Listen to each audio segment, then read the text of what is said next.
In the previous video, we listed the main sources of finance for a business.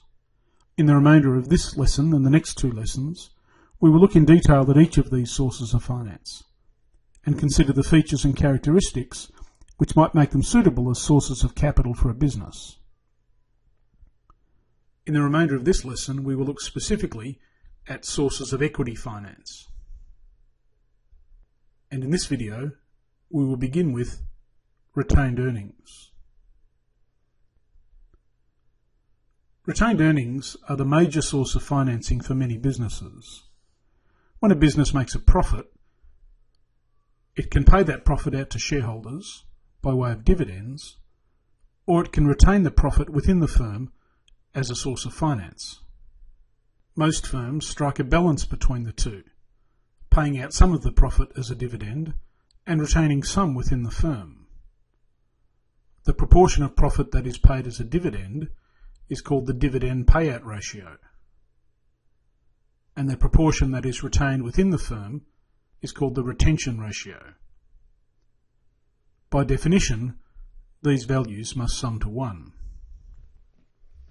Although most firms pay out some profit as dividends and retain some as a source of finance, it is an important decision as to how much to pay out and how much to retain.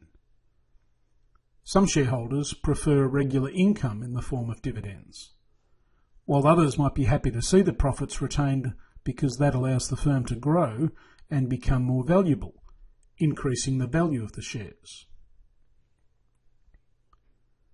One reason shareholders might prefer that profits be reinvested in the firm rather than paid out as dividends is that there is usually a difference in terms of taxation.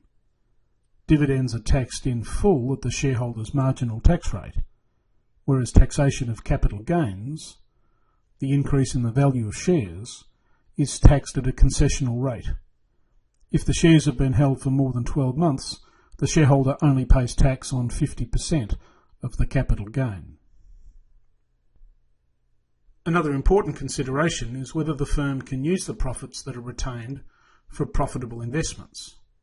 If so, internal financing through retained earnings has a number of advantages over external financing, such as the issuing of shares. The amount raised is certain once the profit has been made, whereas the amount that might be raised through issuing shares depends on the price at which the shares can be sold. Retained earnings are a cost-free source of financing. The funds are already in the firm, and the firm just has to decide not to pay them out as dividends. Whereas there are various costs of issuing shares which can make it an expensive source of finance.